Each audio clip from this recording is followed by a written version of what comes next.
Hey guys, welcome to Unacademy. This is Bharat Gupta और आज हम लोग आपसे डिस्कस करने जा रहे हैं सीमेट एग्जाम के बारे में। कैट के बाद जो सबसे अच्छा एग्जाम होता है, जैसे कैट के बाद आपको आईएफटी देना है, फिर स्नैप देना है, जेड देना है, then we have CMAT exam.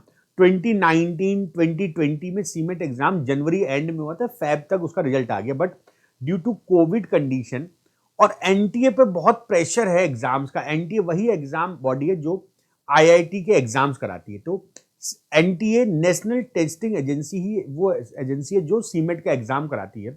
जो सीमेट का मतलब हुआ कॉमन मैनेजमेंट एडमिशन टेस्ट।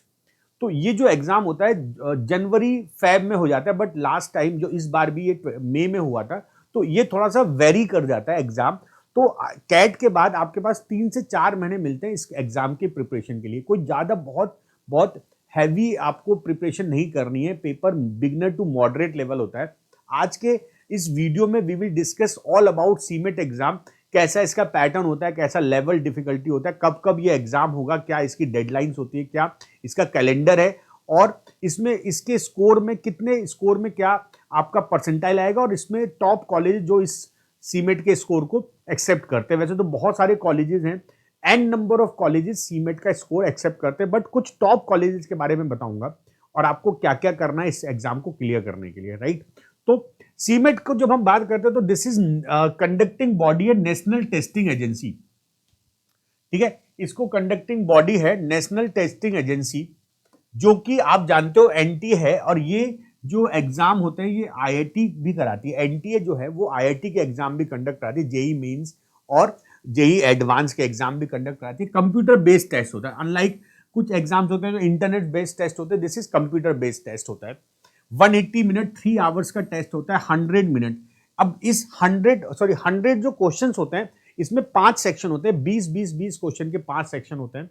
अच्छा, टोटल मार्क्स 400, हर क्वेश्चन का 4 मार्क्स। इसमें नेगेटिव मार्किंग भी होती है 1/4 की, नेगेटिव मार्किंग होती है 1/4 की, एंड 20 क्वेश्चन ईच पार्ट, ठीक है। Number of question in each section. तो ये हमारे पास हो गया एनटीए का एक बहुत, जो सीमेट का एक ओवरव्यू।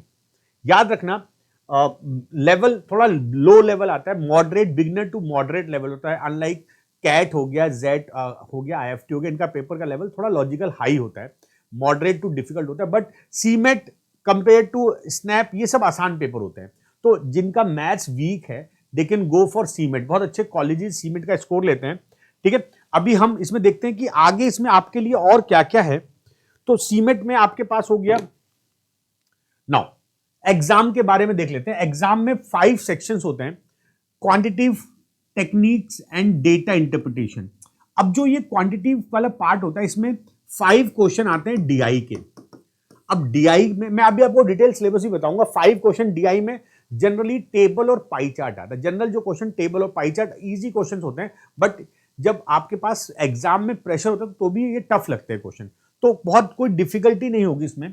अच्छा, 15 क्वेश्चन जनरल मैथ्स के क्वेश्चन होते हैं जो कि आप कैट के सिलेबस में देखते हो। लॉजिकल रीजनिंग, अब ये बड़ा इंपॉर्टेंट पार्ट है। वर्बल रीजनिंग के क्वेश्चन आते हैं 15 और नॉन वर्बल के 5 क्वेश्चन आते हैं। एक्चुअली ये जो पार्ट है ना, लॉजिकल रीजनिंग, ये आप ये कह सकते हो कि CMAT paper moreover banking level का पेपर होता है। बैंक में भी यही पैटर्न आता है, वर्बल और नॉन वर्बल। जनरल अवेयरनेस एक नया पार्ट है, मैं बताऊंगा अभी आपको क्या क्या सिलेबस होता है। जनरल अवेयरनेस बहुत बड़ा मेजर रोल प्ले करता है इस एग्जाम में, क्योंकि यहां से आप स्कोर बढ़ा सकते हो अपना, राइट। ये एक ऐसा पार्ट है जनरल अवेयरनेस जिसमें आप अपना, क्योंकि अगर आप 6 महीने 7 महीने लगातार न्यूज़पेपर पढ़ते हो, एडिटोरियल रीड करते हो, उसका फ्रंट पेज पढ़ते हो, इंटरनेशनल न्यूज़ पढ़ते हो, बिजनेस न्यूज़ पढ़ते हो, तो आपके लिए जनरल अवेयरनेस स्कोरिंग हो जाएगा 20 क्वेश्चन 80 मार्क्स, मतलब सभी का बराबर वेटेज है। और याद रखना, जैसे रीजनिंग क्वेश्चन होता है या मैथ्स क्वेश्चन होता है, आपको करना पड़ेगा, है ना, तब आपको शायद आंसर आ जाए। लेकिन जनरल अवेयरनेस के क्वेश्चन अगर आपने पढ़े हैं, आपको याद है, तो बहुत कम टाइम, या तो आपको थोड़ा फेंट नॉलेज होगी कि यार ए ऑप्शन और बी ऑप्शन कॉम में आपको कंफ्यूजन होगा, मतलब ये होता है। लेकिन मैथ्स और रीजनिंग में आपको करना पड़ता है। यहां पे करना थोड़ी कुछ है, आपकी सबकॉन्शियस मेमोरी में सारा डेटा पड़ा हुआ है। एग्जाम में कौन सा डेटा आपको यूज करना है वो डिपेंड करता है, ठीक है। तो ये आप अगर लगातार, अभी जैसे हम लोग अब वीडियो बना रहे हैं, आप बाद में भी वीडियो देख रहे होगे, अगर आप अभी से जनरल अवेयरनेस पे काम करना शुरू कर दो। एक्चुअली ये जीके नहीं है, ठीक है, ये जनरल अवेयरनेस है।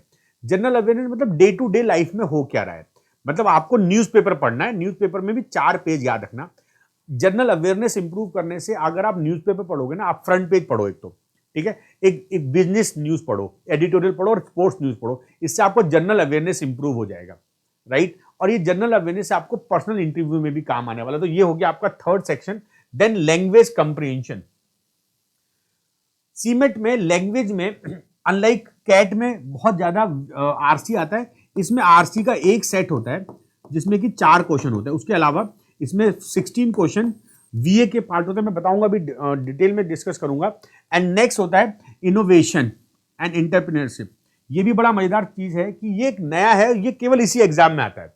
इसके भी डिटेल में आपको डिस्कस करेंगे, हमारे इस चैनल पर बहुत सारी वीडियोस मिलेंगी आई वाले पार्ट पर। अच्छा, अब सबसे इंपॉर्टेंट बात की कौन कौन से टॉप कॉलेजेस जो इसका स्कोर एक्सेप्ट करते हैं सीमेट का। तो देखो, ग्रेट लेक्स हो गया, गुड़गांव चेन्नई दोनों एक्सेप्ट करते हैं। फाई देहरादून हो गया, यूपीएस देहरादून हो गया, SRM university Chennai, Chandigarh university, Manipal माहे का जो अच्छा कैंपस है ये लेता है, IP Hyderabad, Jaipuria, BML Munjal university, GD Goenka, LPU, lovely professional and IMT. Normally her college इसका स्कोर एक्सेप्ट करता है। मतलब हम ये मान सकते हैं कि सीमेट एग्जाम जिनका कैट में लेवल नहीं होता उनके लिए सीमेट बहुत अच्छा एग्जाम है, क्योंकि कैट के थ्रू जो टॉप 10 कॉलेज है तो वो बहुत स्टैंडर्ड के हैं, फिर जेट हो गया, फिर आईएफटी हो गया, उसके बाद आप सीमेट को देख सकते हो। अच्छा, अब हम बात करते हैं जनरल अवेयरनेस के सिलेबस के बारे में, क्या क्या होता है, क्या क्या पढ़ना चाहिए आप लोगों को इसमें। तो general awareness, current affairs of national and international economy, मैंने आपको क्या बताया था, अगर आप न्यूज़पेपर का डेली बेसिस पर आप इकोनॉमिक टाइम्स या बिजनेस टाइम्स पर बिजनेस वाला पेपर पढ़ोगे, आप टाइम्स ऑफ इंडिया का ईटी आता है वो भी ले सकते हो। तो यहां से आपको लिटरेचर स्पोर्ट्स न्यूज ये आपको न्यूज़पेपर से कवर हो जाएगा। This will be covered by newspaper, this is also newspaper. ये करंट अफेयर्स में चलता है। हिस्ट्री के बहुत कम क्वेश्चन होते हैं। Politics, science in everyday life, this is newspaper से कवर हो जाएगा। Culture, geography, trade awareness, economics, देखो जो काम के पार्ट है मैं बता देता हूं, काम के पार्ट इसमें से कौन कौन से हैं जिनको मैं ब्लैक कर रहा हूं। एक तो ये बहुत इंपॉर्टेंट है, लिटरेचर, स्पोर्ट्स, हिस्ट्री, पॉलिटिक्स, क्योंकि देखो हिस्ट्री और पॉलिटिक्स की कोई लिमिट नहीं है। हिस्ट्री तो आईएएस में सालों पढ़ते हैं लोग, पॉलिटिक्स इसकी कोई इतने लिमिट नहीं है। साइंस ये बहुत काम का है, culture, trade awareness, economics, Indian constitution, ठीक है, ये पर्सनैलिटीज इन न्यूज, तो ये आपको न्यूज़पेपर से आ जाएगा कवर। तो आप ये बात मान के चलो कि हिस्ट्री, या तो आपको शुरू से हिस्ट्री में आपका बैकग्राउंड रहा हो, आपको हिस्ट्री में शुरू से इंटरेस्ट रहा हो, अगले 7-8 महीनों पर आप हिस्ट्री कवर नहीं कर सकते हो, तो इनको आप अभी छोड़ सकते हो। आपको केवल जिसको मैंने ब्लैक टिक किया इस पे फोकस करना है, और इस पे फोकस भी नहीं करना है। न्यूज़पेपर रेगुलर रीडिंग करो, आपका ये कवर हो जाएगा। Then comes quant. देखो डीआई के जो 5 क्वेश्चन आते हैं ना, tabulation, pie chart, bar chart, इन्हीं से आ जाएगा। फिर आपके पास प्रोबेबिलिटी है, quadratic, percentage, simple interest, geometry, averages, mensuration, profit loss, fraction, ratio, time speed distance, work and time, inequation, number system, partnership, alligation. अच्छा, आप क्या इस पूरे चार्ट में देख रहे हो, अगर आप कैट की प्रिपरेशन करते हो तो ये पूरा पार्ट आपका एक बार में कवर हो जाएगा। तो मैं हर बच्चे को ये गाइड करता हूं कि अगर आपको सीमेट देना है ना, तो आप कैट की प्रिपरेशन करो, क्योंकि अगर आप बहुत आसान पढ़ोगे तो सीमेट के क्वेश्चन भी आपको टफ लगेंगे। अगर आप कैट की प्रिपरेशन करोगे तो कहीं ना कहीं फिर आपको सीमेट आसान लगेगा। बस सीमेट में आपको जनरल अवेयरनेस को थोड़ा प्रिपेयर करना पड़ेगा, क्योंकि अगर आपने कैट की प्रिपरेशन कर ली है और सीमेट के मॉक टेस्ट दे दो, अनअकैडमी पे हम आपको बहुत सारे मॉक टेस्ट प्रोवाइड करते हैं जो आपको सीमेट में हेल्प करने जा रहे हैं, ठीक है। तो कैट की preparation is sufficient. Even CAT की प्रिपरेशन का जो कैट का 80% सिलेबस होता है, बाकी सभी पेपर्स में काम आता है।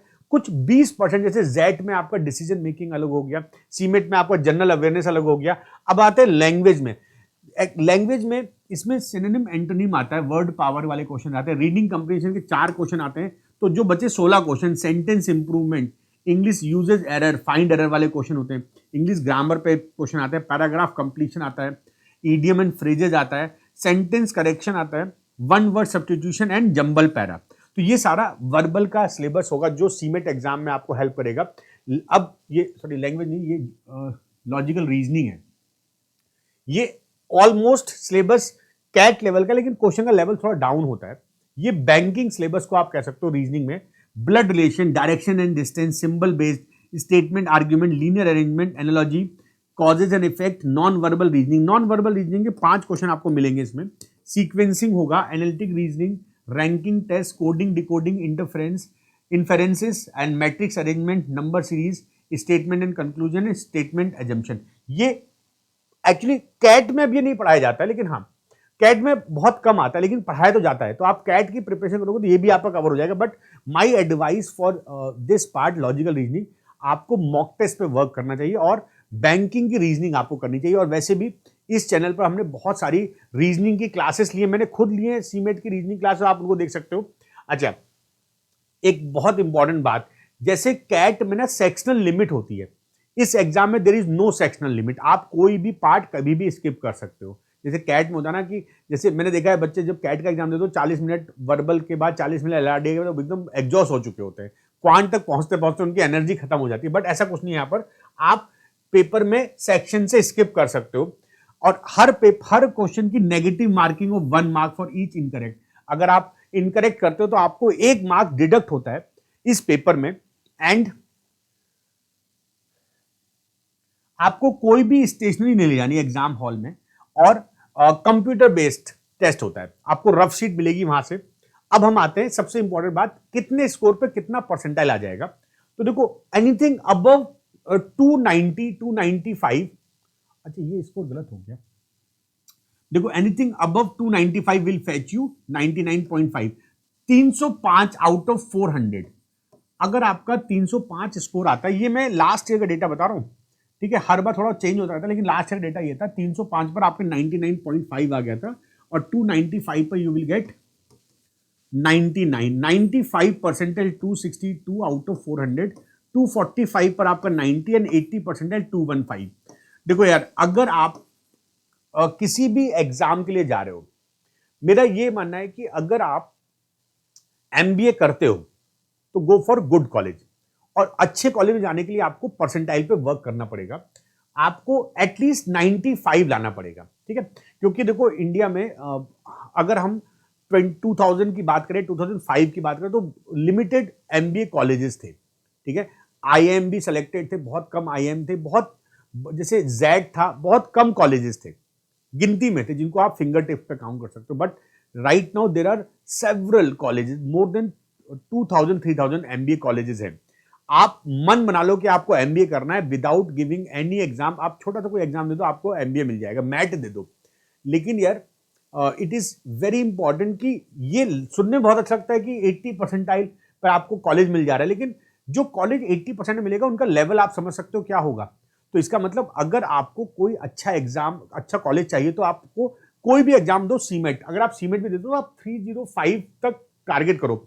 मुझे लगता है ना CAT is the best exam, क्योंकि उसमें काम की चीज होती है। जैसे अब इसमें जनरल अवेयरनेस, बच्चा जनरल अवेयरनेस में फंस जाता है, इनोवेशन में फंस जाता है। तो आपको याद रखना कि आप अगर सिंसियर एफर्ट देते हो तो हर एग्जाम आप क्लियर कर सकते हो। तो मेहनत करनी चाहिए, प्रैक्टिस बहुत करनी पड़ेगी। ऐसा नहीं कि आप एक ही टॉपिक पर कुछ क्वेश्चन करके आप क्लियर कर लोगे, आपको बहुत मेहनत करनी पड़ेगी। अभी जो लिस्ट मैं आपको दे रहा हूं, इस लिस्ट में सबसे अच्छे कॉलेजेस में क्या क्या परसेंटाइल रिक्वायर्ड होता है। देखो ग्रेट लेक्स जो कॉलेज है, इस कॉलेज में, ग्रेट लेक्स जो कॉलेज है, इसमें आपको 95 टू 99 परसेंटाइल पर आपका होगा। एक कॉलेज और है 95-99 में, डालमिया इंस्टीट्यूट, ठीक है, ये कॉलेज भी बहुत अच्छा है। 99 पर एक कॉलेज है KIIT स्कूल ऑफ मैनेजमेंट, ठीक है। और जैसे KJ सोमैया है, और भी बहुत से कॉलेज, वेलिंकर है, मतलब 95 पर 85 प्लस पे आपको वेलिंकर मिल जाता है। और फीस देख लो आप, अप्रोक्सीमेट 11 लाख, 15.86 लाख, 10.98, तो कॉलेजेस में अप्रोक्सीमेट फीस बराबर ही है 10 to 11 लाख। तो अगर आप 10 to 11 लाख का इन्वेस्टमेंट कर रहे हो तो गो फॉर फुल फ्लेजेड, अपना 100% देना चाहिए if you are going for any exam. CMAT का मैंने आज आपको ब्रीफ डिस्क्रिप्शन दिया, I will make some videos on other colleges as well. और याद रखना, practice is the key to clear any exam, चाहे वो कैट हो, चाहे जेट हो, चाहे IFT हो। एक प्रॉपर आपको गाइडेंस चाहिए। फॉर दैट हम अनअकैडमी पर आपको कई सारी क्लासेस प्रोवाइड करते हैं, इस चैनल पर आपको बहुत सारी हमारी क्लासेस मिल जाएंगी। इसके अलावा और भी लिस्ट होती है एग्जाम की, लेकिन मेरा मानना है कि यार if you are going for MBA, if you are investing 10 to 15 lakhs, तो अच्छी से मेहनत करो, 7 to 8 months are sufficient for any exam. I wish you will get good college and good percentile either in CMET in other colleges, other exams. तो मेहनत करनी है, हम लोग हमेशा आपके साथ हैं. इस चैनल को सब्सक्राइब कर लेना. Till then, all the best.